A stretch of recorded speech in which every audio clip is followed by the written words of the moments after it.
Hindi po tayo dapat mag-away-away. Iisa po ang ating layunin.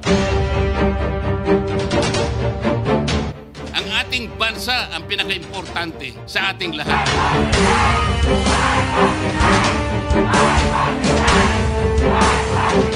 Bongbong bangag yan. May drug addict tayo na presidente. I can rot in prison for my country. I am not a Filipino for nothing. Tatay, di ko hindi ka nag-iisa. Milyon-milyong puso ang kasama.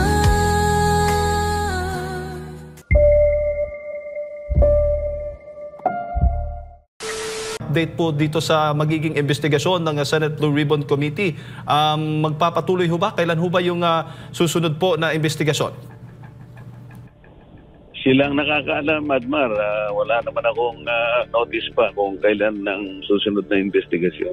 Opo. Pero Senator, issue po ngayon yung testigo po na ipinalabas po ninyo.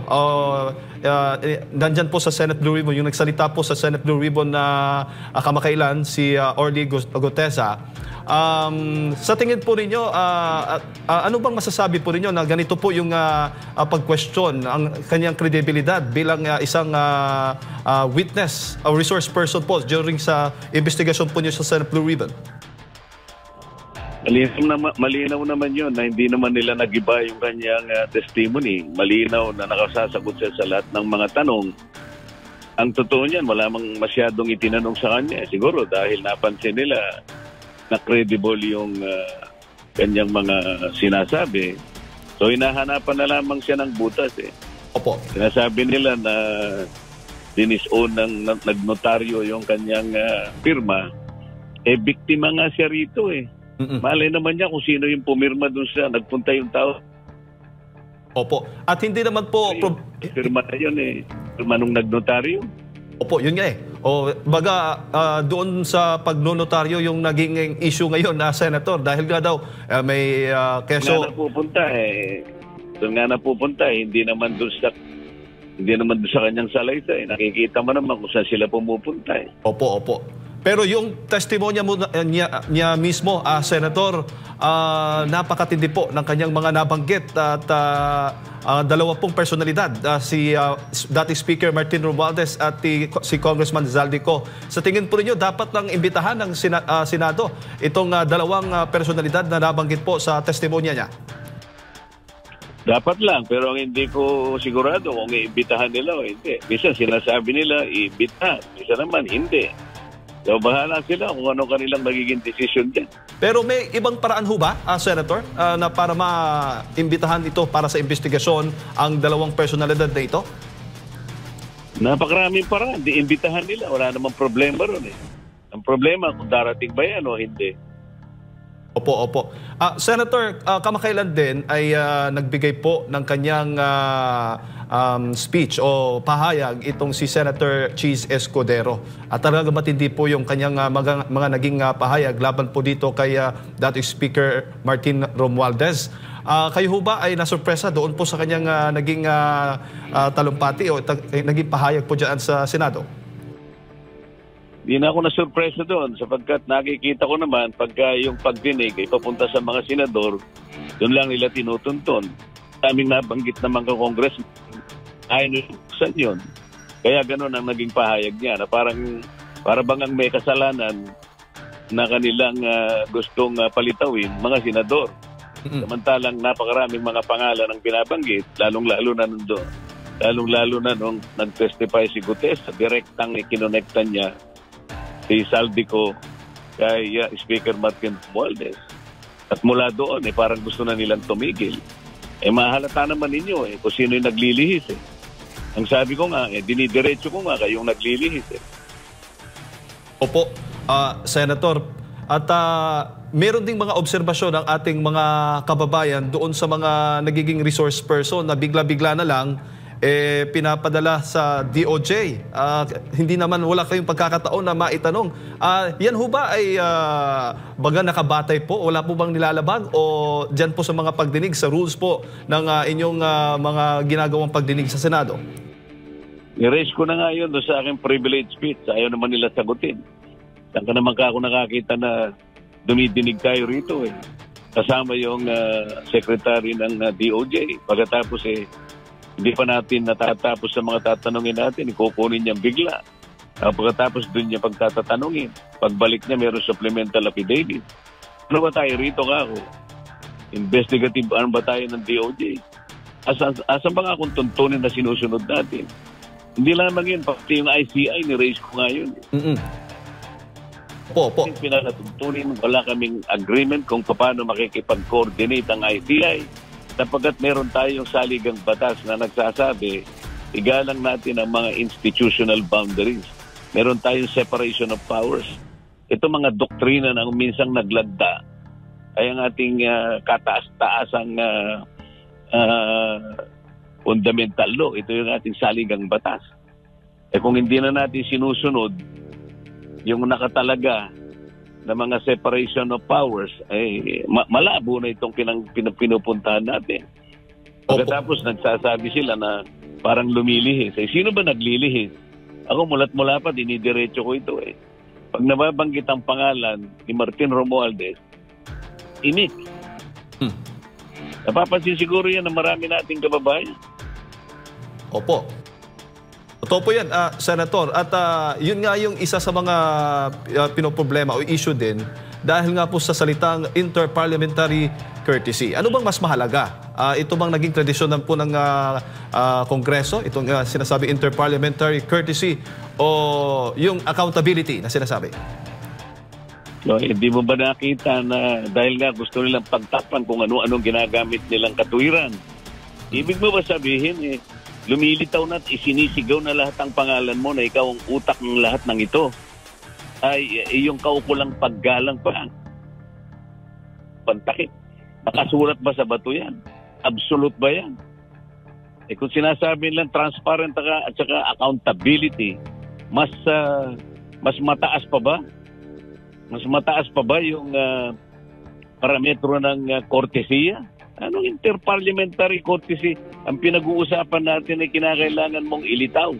Kailangan mong alisin ang maskara na nakabalot. Saka walang hiya ang nangyari na sa bansa natin. Sasabihin mo pa interparliamentary courtesy? Napakababaw na argumento niya.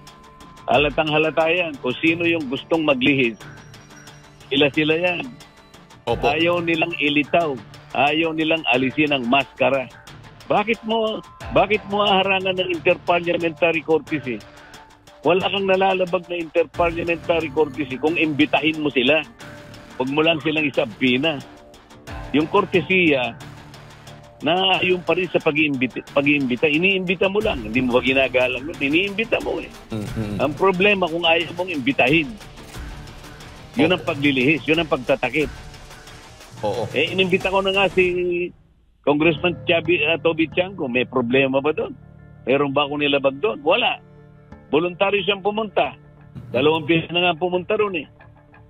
O bakit nila tinatakpan niya sa magitan ng tinatawag na kortesiya? Anong kortesiya? Mas mataas bang kortesiya sa accountability at transparency? Kung magsalita sila, parang akala mo mga moralistang magagaling.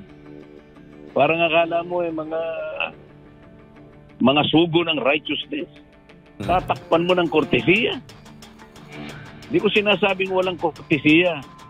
Sinasabi ko mas mataas ang accountability.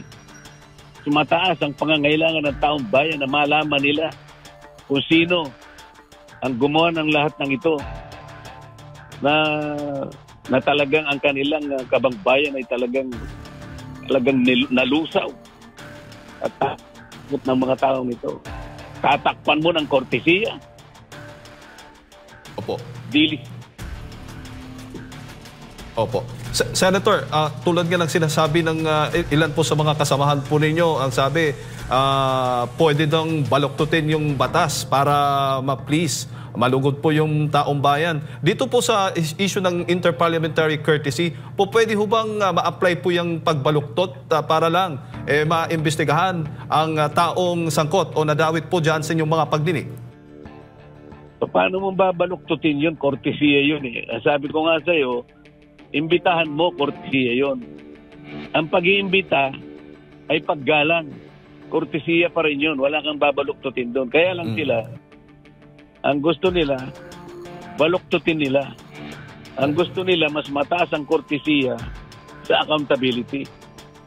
Ang hinahanap ng taong bayan, accountability, hindi kortesiya.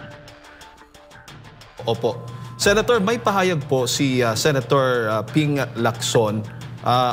Ano pong masasabi po niya? Basahin ko lamang po itong kanyang naging social media post. Sabi niya dito, he is overly vocal, boastful, or aggressive so he can create an image of strength through noise. May pinapatamaan po ba? Ano bang dating po? Anong masasabi po ninyo dito, Senator? Alam niyo na kung sino ang pinatatamaan niya. Opo. Alright. Senator, isa na lang, bago lang si partner Admar. Kanina nabanggit po ninyo, po pwedeng maimbitahan kahit ay mga representative ng ICI sa mga pagdinig po ng Senate Blue Ribbon Committee at wala pong nilalabag na batas po doon.